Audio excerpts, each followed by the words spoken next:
हिजाब हा अभिव्यक्ती स्वातंत्र्याचा भाग आहे. एखाद्या महिलेला जर वाटले की हिजाब घालावा किंवा घालू नये तर तिच्यावर बंधने लादू नये व समाजाने सुद्धा नाकारू नये. आम्ही आधी भारतीय आहो आणि नंतर आम्ही मुसलमान आहे. एखाद्या मुलीला शिक्षण घ्यायचे असेल तर तिचे आईवडील जर असे म्हणत असेल की हिजाब घातला तरच तुला शिक्षण मिळेल किंवा तेव्हा तिच्यासाठी पुस्तक मोठे की हिजाब, तेव्हा ती मुलगी हिजाब घालेल. त्यामुळे कोणतेही बंधन लादू नये. हिजाबच्या प्रकरणाला कुठेतरी राजकीय स्टंट दिल्या जात असल्याचा आरोप सामाजिक कार्यकर्त्या रजिया सुलतान यांनी केला. हिजाबच्या बाबतीने कोर्टाने जो निर्णय दिलेला आहे तो आम्हाला मान्य आहे. आम्ही त्या निर्णयाचं स्वागत पण करतो आणि सन्मान पण करतो. पण हिजाब मला असं वाटते की प्रत्येकाच्या अभिव्यक्ती स्वातंत्र्याचा भाग आहे. एखाद्या बाईला जर वाटलं की मला हिजाब घालायचा नाही तर तिच्यावर बंधनं लादल्या जाऊ नये. पण एखाद्या बाईनी जर म्हटलं की मला घालायचं आहे तर त्याला समाजाने नकार पण देऊ नये. हा पहिला मुद्दा. दुसरा, आम्ही मुस्लिम सत्यशोधक मंडळाचे सगळे सदस्य आम्ही सर्वप्रथम भारतीय आहोत आणि नंतर मुसलमान आहोत. या जाणीवेने आम्ही या देशामध्ये राहतो आणि या विचाराची एक पिढी आम्ही तयार करतो. पण मला असं वाटते की जर एखाद्या मुलीला शिक्षण घ्यायचं आहे पण तिच्या घरचे जर आईवडील असं म्हणत असेल की बाई तू नकाब किंवा हिजाब घातला तरच तुला आम्ही पुढचं शिक्षण करू देऊ, नाही जर घातला तर आम्ही तुला करू देणार नाही, तेव्हा मग प्रश्न पडतो की माझ्या व्यक्तिमत्वामध्ये पुस्तक मोठं की हिजाब मोठं. तिच्यासाठी पुस्तक मोठं आहे पण हिजाब न घातल्यामुळे जर तिला अडथळा येत असेल तर अनेक मुली ते घालतात. पण असं कुठलंही बंधन मला असं वाटतं लादल्या जाऊ नये. आणि आपल्या भारतामध्ये जे काही प्रकरण हिजाबवरून झालेलं आहे त्याला कुठेतरी राजकीय स्टंट दिल्या जात आहे आणि हे आपल्या देशाचं दुर्दैव आहे.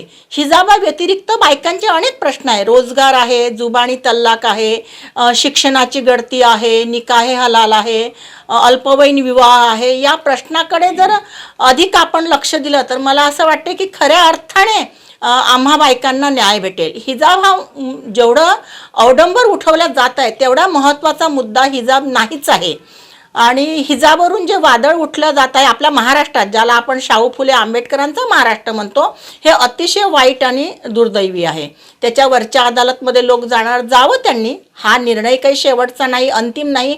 पण मला असं वाटते की आजपर्यंत सामाजिक व्यवस्थेला धक्का मारण्याचा फार खूप चांगल्या पद्धतीने मुस्लिम महिलांनी केलेला आहे. जर आपण एकूणच मुस्लिम चळवळीचा इतिहास पाहिला मोहम्मद पैगंबराच्या काळापासून, मोहम्मद पैगंबरांनी कुठेही बायकांच्या प्रगतीला अडथळा आणलेला नाही. पहिली सरन्यायाधीश ही मुस्लिम बाई होती आपल्या भारताची. जेव्हा भारत स्वातंत्र्य पण झालेला नव्हता तेव्हा सौंदर्य तज्ज्ञ म्हणून ज्या आहे हर्बलच्या ब्युटिशियन, ती पण एक मुस्लिमच आहे. खेळामध्ये ज्यांनी सानिया मिर्झाचं नाव आहे त्या पण आहे. अशा अनेक महिलांचा इतिहास आहे आपल्यासमोर की ज्यांनी सामाजिक व्यवस्थेला धक्का मारण्याचं काम केलं. त्यांनी हिजाब घातला नाही म्हणून त्यांचं अडलंही नाही आणि हिजाब घातला म्हणून प्रगतीला अडसला असंही नाही. तो एक अभिव्यक्ती स्वातंत्र्याचा भाग आहे, परंतु त्याला राजकीय वलय देण्यात येऊ नये असं मला वाटतं.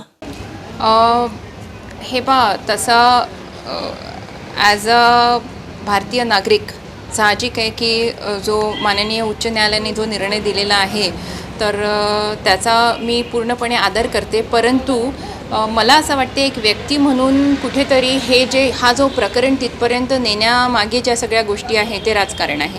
तर सिंपल आहे की आपला संविधान जो आहे, संविधानातल्या कॉन्स्टिट्यूशनच्या आर्टिकल 15(1)(3) आणि आर्टिकल 25 स्पष्ट आणि 21 हे व्यक्ती स्वातंत्र्य म्हणून कोणाला काय घालायचं त्याचं पूर्णपणे स्वातंत्र्य देते. आणि हिजाब फक्त हिजाबचा अर्थ हे नाही आहे की तो युनिफॉर्मला कुठेतरी सबस्टिट्यूट करत आहे.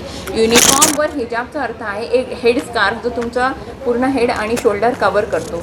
तर हे सगळं उलट चाललं आहे की काहीतरी वल्गर, म्हणजे एक कॉन्स्टिट्यूशनमध्ये एक हेही तरतूद आहे की कोणी काय घालायचं, specially in the educational institutions, जोपर्यंत त्याला डिसेन्सी आहे आणि if it does not cross the limit of vulgarity तोपर्यंत कुठल्याही गोष्टीला आपण थांबवू शकत नाही. तर मला असं वाटते की हे जे आहे, हा जो एक हिजाब मॅटर जो सडनली एक स्प्रिंग अप झाला, तर हा फक्त मुस्लिम कम्युनिटीसोबतच का फक्त हिजाबवर. याच्या आधी मी एक उदाहरण देते की याच्या आधी साऊथ दिल्लीमध्ये 2021मध्ये एका रेस्टॉरंटमध्ये एक साडी घातलेल्या महिलेची एंट्री बॅन झाली होती. तेव्हा इमिजिएटली साऊथ दिल्ली म्युन्सिपल कॉर्पोरेशननी ॲक्शन घेऊन त्या हॉटेलला सील केलं, त्याच्यावर कारवाई केली. तर का? कारण एक व्यक्ती स्वातंत्र्य हॉटेल बदलू शकले असते, परंतु एज्युकेशनल इन्स्टिट्यूशन असे आहे की जिथे एकदा शिक्षण घेतल्यानंतर ॲडमिशन घेतल्यानंतर तिथे त्यांना कायमस्वरूपी राहणं आहे पूर्ण शिक्षण होईपर्यंत. तर अशा ठिकाणी एज्युकेशनल इन्स्टिट्यूशन्समध्ये अशा गोष्टींवर बोट ठेवून आणि कर्नाटक गव्हर्नमेंटनी अशा अडथळे आणून कुठेतरी मला असं वाटते ऑलरेडी एक मुस्लिम समाज जो शिक्षणापासून वंचित आहे, कुठेतरी अवेअरनेसची कमतरता आहे, आत्ता कुठे जाऊन हळूहळू त्याच्यात अवेअरनेस येऊन राहिला आणि मुली शिक्षणाकडे पुढे त्यांची वाटचाल सुरू झाली. तर असे हे निर्णय जे आहे जे राजकीय याच्यानी कुठेतरी डॉमिनेटेड आहे, इन्फ्लुएन्स्ड आहे, ते निर्णय साहजिक आहे की एका मुलीच्या शिक्षणावर कुठेतरी घात हे करू शकतात आणि मुस्लिम मुलींना शिक्षणापासून दूर नेऊ शकतात. आणि याच उद्देशाने कुठेतरी हे कट्टरपंथी जे राजकीय पक्ष आहे त्यांनी ह्या सगळ्या गोष्टींना प्रेरित केलेलं आहे. तर मी एकच म्हणेल की जेव्हा तुम्ही भगवे कपडे घालून गव्हर्मेंट चालवू शकता तिथे काही प्रोटोकॉल नाही का? तर हिजाब घालून एक मुलगी शिक्षण का नाही घेऊ शकत? It is nothing that is relevant to the academics जे आहे तिला तुम्ही जर ॲकॅडमिक्समध्ये काही कमी जास्त तर तिथे तुम्ही तिला बंधन